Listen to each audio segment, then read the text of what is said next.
Hi, ma'am. Punamaku Manipur Digital gi YouTube channel gi mekaidagi koknungna khurumjari. Ngasigi topic asidi introduction to digital marketing. Haiba topic asi digital marketing ase ma'am loin tabiramagani. Adubu miyoi kharadi khangbiramgani, miyoi kharana khangdabe. Da khangbu misu khangdabu misu animaki oina puthokchaba topic amani. Hojik matamda digital marketing se akhoi haitaba yadre. Adoi hojik jarage slide show. So akhoi topic se ngasi introduction to digital marketing habani. Screen da laire introduction to digital marketing ko. Digital marketing je akhoi introduce tawba. Karino habdo ko. Da akhoi ngasi gi agenda je. Si hajar ke what is marketing? How is digital marketing different? Types of marketing businesses adopt traditional versus digital marketing. Why digital marketing? Steps in digital marketing ko. Akhoi agenda je marketing habje karino digital marketing jina matau kumai tawduna manadrino duga businesses me amna adopt toiba ko types of marketing je si karino duga traditional amadi digital marketing ki khena buje kaino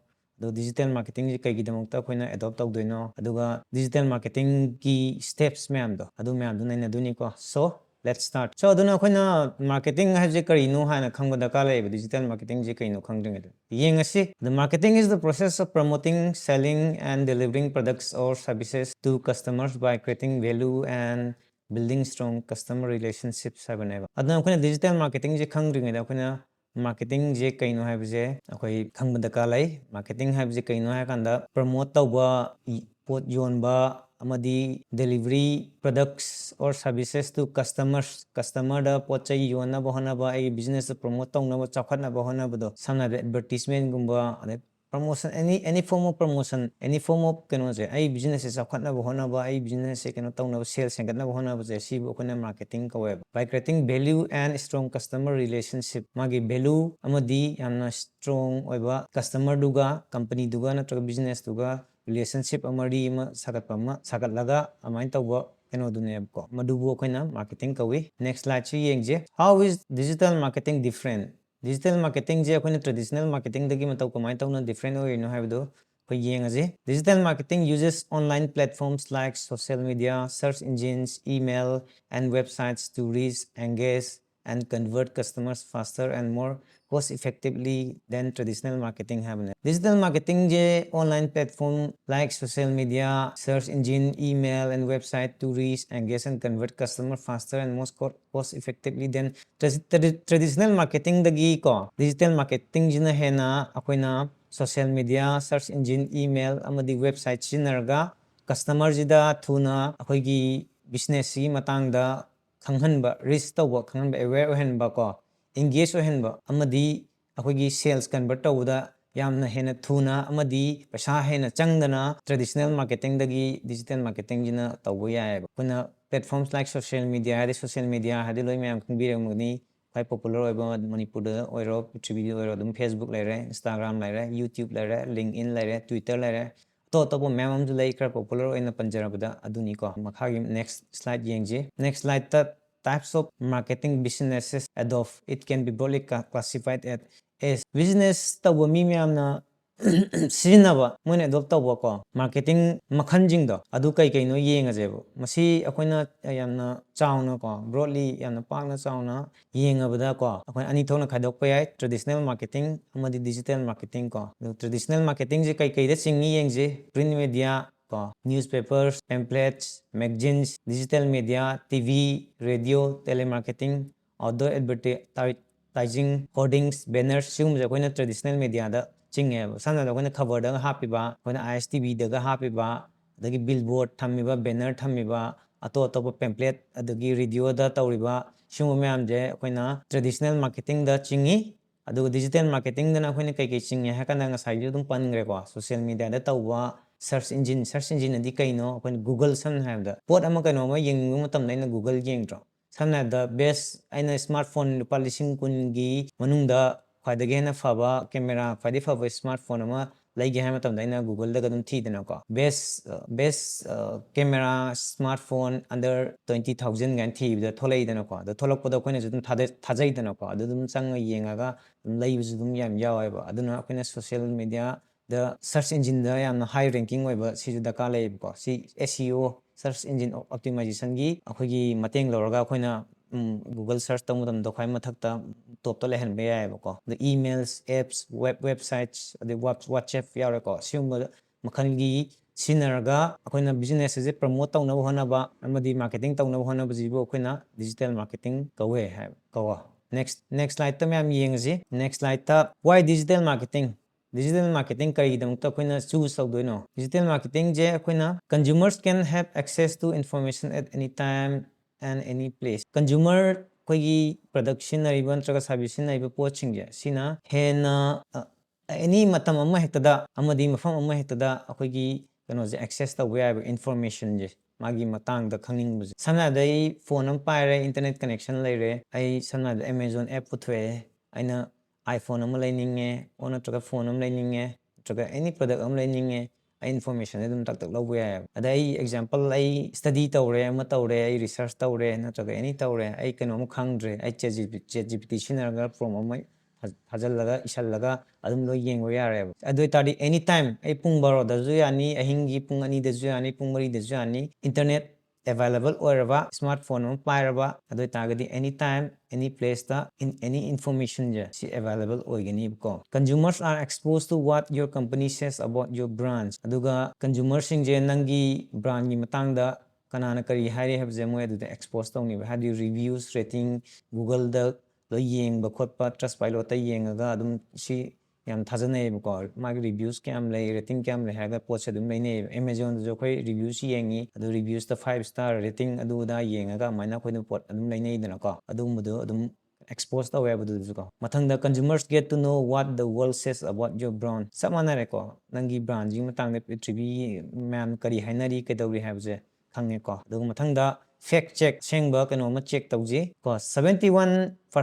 consumers tend to purchase from brands that they follow on social media ꯃꯣꯏꯅ social mediaꯗ follow ꯇꯧꯕ ꯕ꯭ꯔꯥꯟꯁꯦ ꯁꯤꯗꯒꯤ 71% ꯀꯣ consumersꯇꯤ ꯃꯣꯏꯅ follow ꯇꯧꯕ brand follow ꯇꯧꯔꯤꯕ social mediaꯗ ꯑꯗꯨꯗꯒꯤ ꯄꯣꯠꯁꯦ ꯃꯣꯏ ꯂꯩꯌꯦꯕ ꯁꯝꯅ ꯍꯥꯏꯔꯕꯗ ꯑꯩꯅ Nike follow ꯇꯧꯔꯦ ꯑꯩꯅ ꯁꯝꯅ ꯍꯥꯏꯔꯕꯗ ꯑꯩꯅ iPhone Apple follow ꯇꯧꯔꯦ ꯅꯠꯇ꯭ꯔꯒ ꯑꯩꯅ any Microsoftꯀꯤ ꯄ꯭ꯔꯗꯛ ꯇꯧꯔꯦ Samsung ꯇꯧꯔꯦ ꯁꯨꯃꯥꯏꯅ follow ꯇꯧꯕ ꯄꯣꯠꯁꯦ ꯁꯤꯗꯒꯤ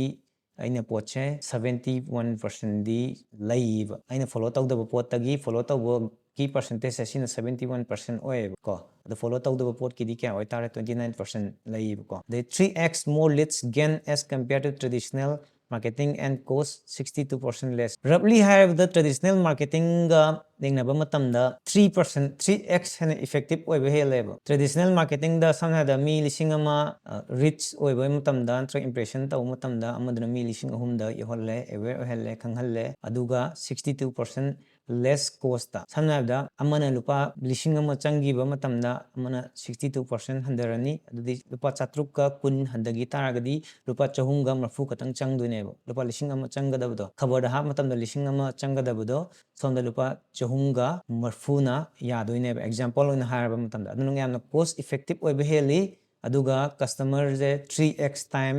lead generation ꯇꯧꯕꯁꯨ ꯍꯦꯜꯂꯦꯕꯀꯣ ꯑꯗꯨꯅ ꯀꯥꯟꯅꯕꯁꯦ ꯑꯗꯨꯛꯀꯤ ꯃꯇꯤꯛ ꯀꯥꯟꯅꯈ꯭ꯔꯦꯀꯣ ꯑꯗꯨꯅ ꯄꯩꯁꯥ ꯍꯦꯟꯅ ꯁꯦꯞ ꯑꯣꯏꯒꯅꯤ ꯑꯗꯨꯒ ꯑꯩꯒꯤ ꯇꯥꯔꯒꯦꯠ ꯑꯣꯗꯤꯌꯦꯟꯁ ꯀꯟꯖꯨꯃꯔ ꯀꯁꯇꯃꯔꯁꯤꯡꯁꯦ ꯑꯩꯒꯤ ꯄ꯭ꯔꯗꯛꯁꯤꯒꯤ ꯃꯇꯥꯡꯗ ꯑꯦꯋꯦꯌꯔ ꯑꯣꯏꯕ ꯍꯦꯜꯍꯟꯒꯅꯤ ꯑꯗꯨꯒ ꯑꯦꯅꯤ ꯇꯥꯏꯝ ꯑꯦꯅꯤ ꯄ꯭ꯂꯦꯁꯇ ꯑꯦꯛꯁꯦꯁ ꯇꯧꯕ ꯌꯥꯒꯅꯤꯕꯀꯣ ꯑꯗꯨꯒ ꯐꯦꯛ ꯆꯦꯛ ꯑꯃꯒ 10.3 billion Google searches each month 80% users are searching for products and services online every month ꯈꯨꯗꯤꯡꯒꯤ 10.3 billion Google search ꯇꯧꯋꯦ ꯀꯔꯤꯒꯤ ꯃꯇꯥꯡꯗ ꯄ꯭ꯔꯗꯛ ꯑꯃꯗꯤ ꯁꯔꯚꯤꯁꯀꯤ ꯃꯇꯥꯡꯗ ꯑꯣꯟꯂꯥꯏꯟꯗ search ꯇꯧꯋꯦꯕ ꯑꯗꯨ ꯑꯣꯏꯇꯥꯔꯗꯤ ꯑꯗꯨ ꯑꯣꯟꯂꯥꯏꯟꯗ search ꯇꯧ ꯇꯥꯔꯒꯗꯤ ꯑꯣꯟꯂꯥꯏꯟꯗ search ꯇꯧꯕ ꯃꯇꯝꯗ ꯑꯩꯒꯤ ꯄ꯭ꯔꯗꯛ ꯅꯠꯇ꯭ꯔꯒ ꯁꯔꯚꯤꯁꯁꯦ ꯎꯍꯟꯕꯁꯦ ꯃꯃꯥꯡꯗ ꯊꯣꯛꯍꯟꯕ ꯃꯃꯥꯡꯗ ꯂꯩꯍꯟꯕꯁꯦ ꯌꯥꯝꯅ ꯃꯊꯧ ꯇꯥꯏꯌꯦꯕ ꯁꯝꯅ ꯍꯥꯏꯔꯕꯗ ꯑꯩꯅ best hospital in Imphal ꯍꯥꯏꯔꯦꯅ ꯈꯜꯂꯁꯦꯕ ꯑꯦꯛꯖꯥꯝꯄꯜ ꯑꯣꯏꯅꯅꯤꯀꯣ ꯑꯗ ꯃꯃꯥꯡꯗ ꯊꯣꯛꯂꯛꯄꯁꯤꯡꯗꯣ ꯑꯗꯨ ꯑꯩꯈꯣꯏꯅ ꯊꯥꯖꯕ ꯍꯦꯜꯂꯦꯕ ꯑꯗꯨꯗꯒꯤ ꯑꯦꯅꯤ best coaching institute UPSC coaching institute in Manipur ꯅꯠꯇ꯭ꯔꯒ Imphal ꯍꯥꯏꯕ ꯃꯇꯝꯗ ꯑꯍꯥꯟꯕ ꯊꯣꯛꯂꯛꯄꯗꯣ ꯑꯗꯨꯅ ꯑꯗꯨꯝ ꯃꯤꯒꯤ ꯐꯥꯔꯁ ꯏꯝꯄ꯭ꯔꯦꯁꯟꯁꯦ ꯑꯗꯨꯗꯨꯅ ꯍꯦꯟꯅ ꯂꯩꯅꯤꯕ ꯇ꯭ꯔꯁ ꯀꯩꯅꯣ ꯑꯃꯁꯨ ꯐꯦꯛꯇꯔ ꯑꯃꯁꯨ ꯑꯗꯨꯅ ꯍꯦꯟꯅꯤꯕ ꯅꯦꯛꯁ ꯁ꯭ꯂꯥꯏꯗꯇ ꯁ꯭ꯇꯦꯞꯁ ꯏꯟ ꯗꯤꯖꯤꯇꯦꯜ ꯃꯥꯔꯀꯦꯇꯤꯡ ꯁꯤ ꯌꯥꯝꯅ ꯏꯝꯄꯣꯔꯇꯦꯟ ꯑꯣꯏꯕ ꯁ꯭ꯇꯦꯞꯁꯅꯤꯀꯣ ꯁꯤꯒꯤ ꯁ꯭ꯇꯦꯞꯁꯦ ꯑꯍꯥꯟꯕꯗ ꯑꯩꯈꯣꯏꯅ ꯀꯩꯗꯧꯅꯤ ꯍꯥꯏꯔ ꯀꯥꯟꯗ text image video audio content marketing ꯇꯧꯅꯤꯕ ꯑꯍꯥꯟꯕꯗ content marketing ꯇꯧꯗꯣꯏꯁꯦ ꯀꯔꯤꯒꯤꯅꯣ ꯍꯥꯏꯔ ꯀꯥꯟꯗ ꯃꯁꯤ ꯑꯩꯈꯣꯏꯅ content marketing ꯁꯦ ꯑꯍꯥꯟꯕꯗ ꯑꯩꯈꯣꯏꯅ ꯑꯗꯨꯝ ꯀꯩꯅꯣꯗꯒꯤ ꯍꯧꯕ ꯌꯥꯏꯀꯣ ꯐ꯭ꯔꯤꯗ ꯑꯣꯔꯒꯥꯅꯤꯛ ꯑꯣꯏꯅ ꯑꯗꯨꯝ ꯍꯧꯕ ꯌꯥꯏ ꯑꯩꯒꯤ ꯄꯦꯖ ꯑꯃ ꯍꯥꯡꯗꯣꯛꯑꯒ ꯑꯩꯒꯤ ꯇꯦꯛꯁ ꯑꯩꯒꯤ ꯀꯣꯟꯇꯦꯟꯠꯇꯨꯒ ꯑꯩꯒꯤ ꯅꯤꯆꯇꯨꯒ ꯃꯔꯤ ꯂꯩꯅꯅꯀꯣ adum relevant oiba text ai dum post tawba yai image post tawba yai video tawba yai audio tawba yai ko si akoina content marketing da singne sigi kenoje ko media ngakta ko mathangda website SEO SMO local SEO si broadcasting the content aina ngasagi content marketing tawri myam do ai myam da khanghan na broadcast tawba am sandok pom di daka leitro sandok ko jai kai de sandok pe ai website ta sandok pe ai natraga ai through search engine optimization ngasagi google search tar ko khala ko myam dai khanghan be ai natraga SMO haibdi search social media optimization haibni ko adagi amajina local SEO aladum khange ko local search engine optimization haibni ina broadcasting the content the broadcast taw haibni first the content marketing tawro content marketing tawri ba pot adu broadcast the content tawro mathangda promote the content haibneba SEM laira SMM paid collaboration si myam je akoina sina paid keno ngaktani ko paid aina samna da paid advertisement taraga pesa piraga keno tawbudo advertise tawbu akoi Facebook ta khangde Instagram da khangde YouTube ta khangde Google da khangde pesa piraga akoina keno tawbu yaebo advertisement tawbu ya promote content promote tawbu yaebo si aduga natraga akoi social media influencer myam akoi collaborate taraga akoi business ma adum promote tawbu yaebo ko mathangda driving traffic to your website through paid and organic content mathangda organic content ki through da nangi traffic to traffic abdi ka sunte nangi business natraga nangi service nangi keno da changai ba nangi content tu yengi ba mi jing do adu jing do kadawba click amma namhallaga natraga keno ma tahallaga ko maje nangi website tu da ko nangi paid natraga organic content du gi through the website ta purakwa ama daka lai haibdi purak toje kaino aina example ama oina aina course ama launch tawdore digital marketing ni matang da adu sigi course sigi curriculum natraga details khangin targadi sigi form le mention lo aduga download tawna haidoine aduga download taw matamda course sigi details amadi mai curriculum loinamak se somda download tawga PDF ki through da download tawrni adu exchange ta kaida horni somgi details la horni details ta somna ming mailangani no compulsory phone number ani jim di la horni email horni top la hobe la hong to yai ko adu khar lega magi sales executive natra telecaller me amduna somda call tarokani kaigina do somda interest laidana somje interest laibagi damokta somda form da download teno interest laita mi emo hoitari download tawroi adu tadi somje kadawe ha kanda interest based kino ne ma content marketing ni made pool marketing ne push marketing na tebo aigi keno je customer ring je soina pool tarokwa engonda lahanba aina push taro na fuda keno toksam na taba interest laiba mi dung keno taw adoi tadi conversion gi sang jam helena ko aduna website ama laiba keno ama laiba jam daka lai landing page ama laiba aduga ina mongonda kaiguma kharaga exchange tawna bako ina adu mathangda finally audience getting converted into potential client adaidi audience tagidi potential oiba client aigi moji laiba yaba ai pochi laiba yaba antar patak sinna ba yaba saina yomba yaba saina potential oiba client ama moji oire conversion oire bako saina sales convert tawroktone mathang sigi steps se laktone content marketing tawiro ahambada doitadi songi need songi business ki matungina mathangda broadcast the content tawiro mathangda promote tawro mathangda organic content natraga paid content ki matungina songi website natraga landing page amuda keno je purakna ba hona biro traffic se aduga adudaidi akoina conversion sales taroga maje nurture taroga convert tawnaba sales tawnaba honarni ko aduga tai mathang next step ti Google Analytics Google Search Console sina analysis kini ko analysis taroga data driven oiba akoina decision lawbu ngamnabagi damakta si analysis sina duini si ikona lakadaba mathang chapter ring the details ta hijage mathangda audience retention email marketing SMS WhatsApp building community aduga ai hana keno taroga laigibje sales taroga laigiba mi adagi keno taroga laigiba mi audience changkiba audience retain taro thamno honaba poche dum sinna honaba remarketing tawna honaba amadi moje kaidena honaba aduna aina WhatsApp group kumba ma semba ade ai keno gumba ma ko sumaina community building ama sagatpa ma masi dakar laiba ko aduna from time to time akoina message thaba khotpa email marketing tawba SMS marketing tawba WhatsApp marketing building community group semdana ade Facebook page semaga akoi community ma semba channel semba sumain tawba ko thangda remarketing display campaigns video campaign hana pot laigriba product laigriba service laigi mi je atop service magi dakar laiba iPhone laigren khalaje iPhone laigi tadi iPod lainaba umkama remarket tawna hana kani target tarokani example gi wani ko ade iPad lainaba ma target tarok yai MacBook ꯂꯩꯅꯕ target ꯇꯧꯔꯛꯄ ꯌꯥꯏ ꯃꯥꯒꯤ iPhone ꯒꯤ ꯏꯀꯣꯁꯤꯁꯇꯝꯁꯤꯡꯒꯤ ꯍꯥꯏꯕꯗꯤ product ꯑꯃ ꯂꯩꯒꯤ ꯃꯇꯝꯗ ꯑꯇꯣꯞꯄ ꯃꯥꯒꯤ ꯗꯔꯀꯥꯔ ꯑꯣꯏꯕ ꯄ꯭ꯔꯗꯛꯇꯣ ꯑꯗꯨ ꯑꯃꯨꯛꯀ ꯌꯣꯟꯁꯤꯜꯂꯛꯅꯕ ꯍꯣꯠꯅꯕꯗꯣ ꯑꯗꯨ ꯔꯤꯃꯥꯔꯀꯦꯇꯤꯡ ꯀꯧꯋꯦꯕ ꯁꯤꯁꯤꯅꯦꯕ ꯑꯩꯈꯣꯏꯅ ꯁ꯭ꯇꯦꯞꯁ ꯏꯟ ꯗꯤꯖꯤꯇꯦꯜ ꯃꯥꯔꯀꯦꯇꯤꯡ ꯍꯥꯏꯁꯦ ꯁ꯭ꯇꯦꯞ 9ꯅꯦꯕꯀꯣ ꯁꯤ ꯌꯥꯝ ꯏꯝꯄꯣꯔꯇꯦꯟ ꯑꯣꯏꯕ ꯁ꯭ꯇꯦꯞꯅꯤꯀꯣ ꯑꯗꯣ ꯉꯁꯤꯒꯤ ꯑꯣꯏꯅꯗꯤ ꯑꯍꯥꯟꯕ ꯅꯨꯃꯤꯠꯀꯤ ꯑꯍꯥꯟꯕ ꯐꯥꯔꯁ ꯗꯦꯁꯤꯒꯤ ꯑꯣꯏꯅ introduction to digital marketing ꯁꯦ ꯁꯤꯗ ꯑꯩꯈꯣꯏꯅ ꯉꯁꯤꯒꯤꯗꯤ ꯂꯣꯏꯖꯔꯦ ꯇꯣꯄꯤꯛ ꯑꯁꯦ ꯃꯇꯥꯡ ꯑꯁꯤꯗ ꯀꯔꯤꯒꯨꯝꯕ ꯁꯣꯝꯅ ꯍꯦꯟꯅ ꯈꯪꯕꯤꯅꯤꯡꯉꯒꯗꯤ